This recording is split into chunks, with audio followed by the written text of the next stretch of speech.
Welcome everyone to our first session for our first communion preparation.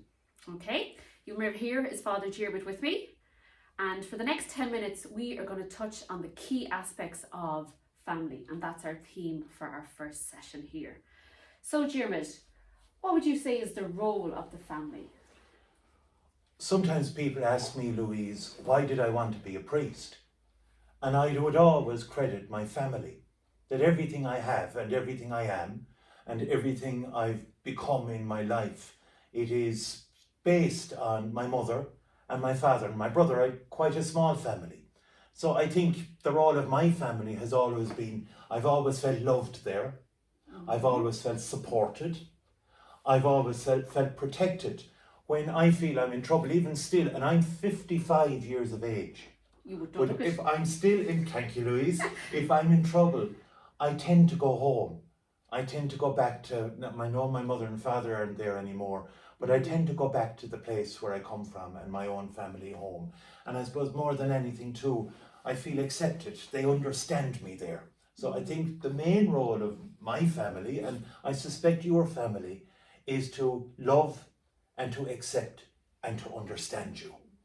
And you said that you've got one brother, Yeah. and you just have your mother and father. I've no sisters, and I really miss that. I really miss not having sisters. And in my family, it's just me, so it's even smaller again. You've no brothers? No brothers And no or sisters. sisters. I'm So sorry. Well, I'm sorry. it has its pros and cons, like Yes, every I family suppose, does. yes. And I suppose that's what's key, is that every family is unique. It is one of a kind. There is no family that is quite like yours. And for 1 minute, I'd like you all just to close your eyes and just to think of your own family. Think, who's around you? Are there one brother? Is there one brother? Is there two sisters? Are there grandparents living with you? Is it mother, father, guardian? Just think. What languages are spoken at home? Is it Irish? Is it more than that? Perhaps your families are from other countries and you've come to settle in Ireland.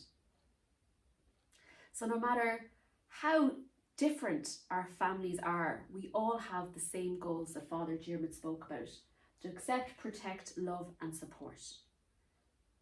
Sorry, Liz, I just want to interrupt you there because you move. There are families, of course, who are family members are very far away in other countries and in other. That must be particularly hard during COVID, when the people that are closest to you are farthest away. So when we're thinking and with our eyes closed, I think you're right to think of people who we haven't seen in a while as well, for maybe because of COVID-19. And no matter how many FaceTimes or WhatsApp voice calls, it's definitely not the same. Yeah. And another key aspect of family is handing on the faith. Yeah. And that's why we have our picture here of represents the large blue hand represents a parent or guardian's hand, and the small hand represents your hand, so that your families, your parents, your guardians are taking that special commitment to hand on the faith. There you go. This is a good show and tell. Yes. So can you remind me of what happens at a baptism and how parents... Well, everyone thinks that a baptism is all about the baby. And it isn't really. It's really about parents. It's parents that make the big promise, because the baby is very small. At a baptism, when you were baptized, you were really small. And you didn't say very much. You might have gurgled and you might have burped and you might even have shed some tears, but you didn't get to talk. It's your parents and your godparents and your guardians that speak at a baptism.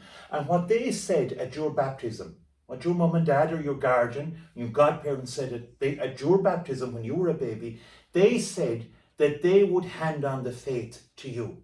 They said that by their words, by everything they say, and by their example, by everything they do, they would give you the gift of Jesus Christ, they would give you the gift of belief, and they would give you the gift of faith. So I suppose the fact that these young men and women are now preparing for First Holy Communion tells me that their parents and their guardians and godparents did a good job. They said at their baptism they'd hand on the faith by word and example, and now 8 years later, Here we are. here we are. Very good. And I suppose that's another thing, is that our parents are the first people that brought us to a church Yes. and that taught us how to pray. And they're our first teachers in many things, but when it comes to the faith, it's something that's quite precious, Yeah. and that is something that's kind of hard as well to teach, because kids, you were all great at asking questions, and I know, Father Jim, when you've gone to visit the schools in the past, you've Yes. got, especially when talking about faith, you can get caught off the hop. Yes. I just think you what you're saying there is about parents bringing their children to church. During the lockdown, and we've had the lockdown now pretty much since last spring, so it's almost a year. It's a lovely thing about the church here in Oranmore and in Mary, that parents and guardians and grandparents and godparents still bring their children to the church. Here during Christmas, so many people came to see the crib. And it's because parents want to give the very best. Parents want their children to be healthy. They want them to be happy. They want them to be content. They want them to have good sports. They want them to have good opportunities. They want them to have good schools. That's why they chose the schools that they've chosen. They want the very best for their children.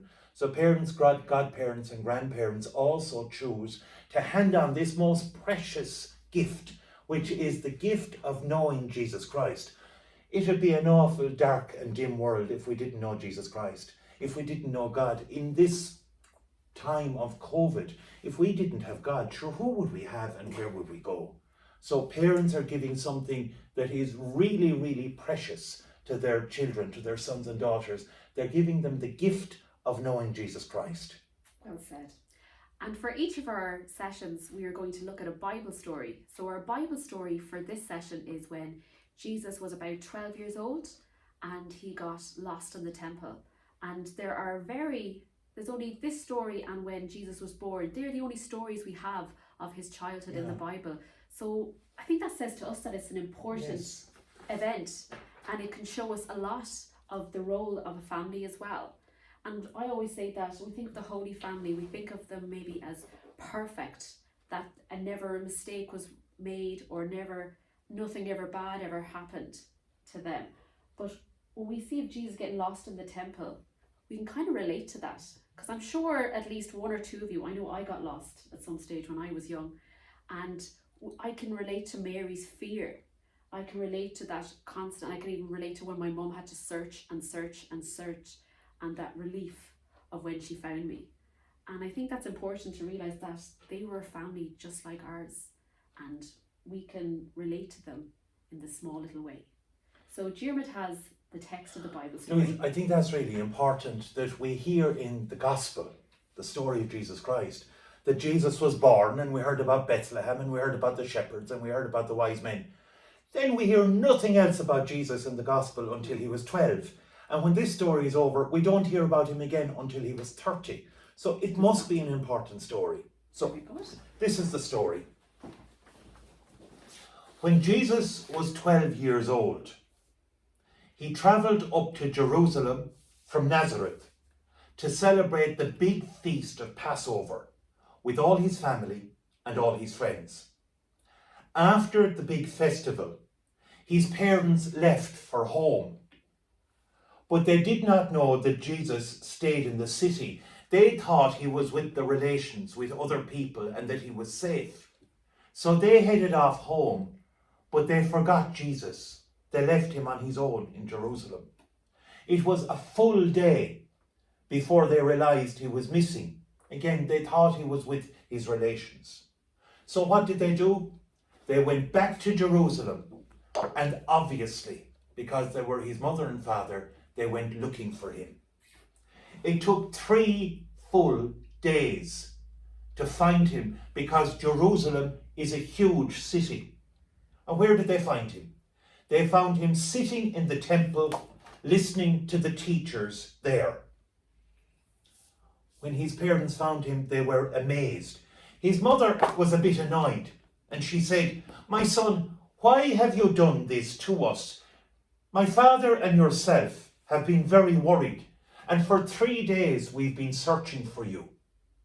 But Jesus answered, "Why did you come looking for me? Didn't you realize that I would be in my Father's house, the temple?" but they didn't understand what he meant.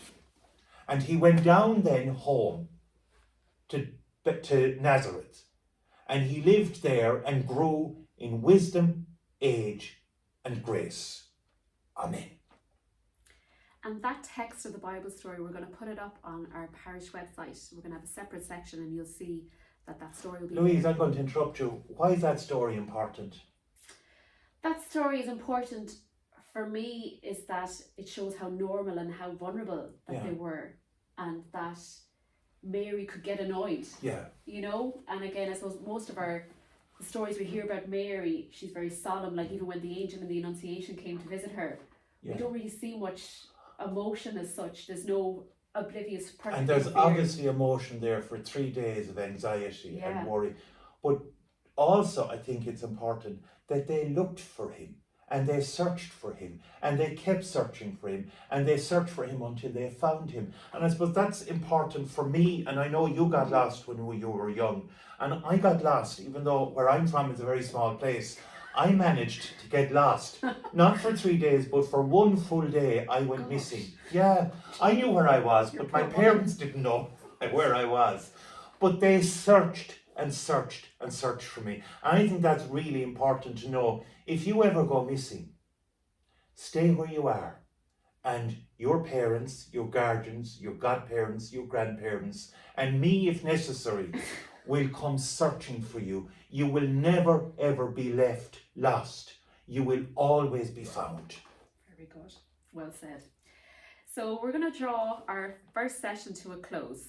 And like we said in the introduction video, for each of the sessions, you're going to bring something. So for this session, we're going to show you the resource area in a second, but we want you to draw a picture of your family. Okay. Good, bright colours, all the rest, and you can place it in the resource area. So they come with the picture, and we'll have thumbtacks, and they'll get an adult to put the picture up in the resource area. That's fantastic. And also you're going to have to do something. I'm going to put this near so you see. And again, this is also going to be available on the website, where you have to write your own prayer of thanksgiving.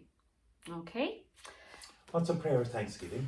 So a prayer where we kind of get a chance to reflect on the good things in our life, and family would be one of them. But again, there are other things that we can be grateful for, especially in this year of COVID. So a prayer of thanksgiving would begin, Dear God, we thank you, I thank you for, Exactly. and give a list. Exactly. Okay. And then you're going to have to take something home. So Diarmuid did a lovely prayer card, and he wrote a lovely prayer, a prayer for our family.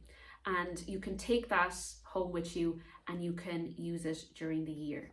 And Diarmuid, to end, would you mind reading the prayer? I will, actually. I will. It means a lot to me. It's called A Prayer for Our Family. Our Father in heaven, keep me and all my family safe. Fill us with love, laughter, light, and life. Feed us when we are hungry. Find us when we are lost. Fix us when we are broken. Comfort us when we are sad. Protect us when we are in danger. Be with us when we are lonely. Bless and mind our homes. Bless and mind all we love. Bless and mind all who love us. And help us to serve you and serve each other in joy and peace always. Amen. Amen. Very good. Lovely. Will we go and have a look at the resource area? We will. There you go. Because we're going to be asking that you would come with a picture of your family in the week or 10 days ahead. Come in your own time, sanitize your hands when you come into the church and whoever is with you, and come and put your picture here in the resource area, and you then have an opportunity that day to take this prayer card and this prayer. Very good. Go. I'll open Now, yours. we'll see how this goes, Louise. This is unrehearsed. This is unrehearsed, but let's have a look at, I'm very close to the camera. Let's have a look at the resource area.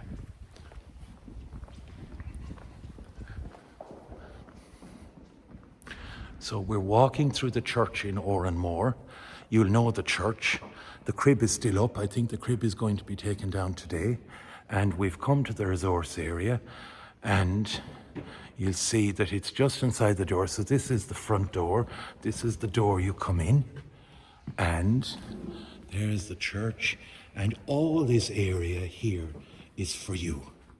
So you'll see that it's cork, which means it's very easy to put thumbtacks. There'll be thumbtacks here. And all this space is for you to put pictures of your family. So come with your mum and dad, or with your granny or guardian or godparent or grandparent, or maybe an older brother and sister, with your drawing of your family, and put it here. So goodbye, that's all we have left to say, and we'll see you soon. Thank you both very much. We wish you well. We're going to be doing maybe 2 or 3 more of these videos in the course of the next while. It's been a pleasure. God bless. Bye-bye.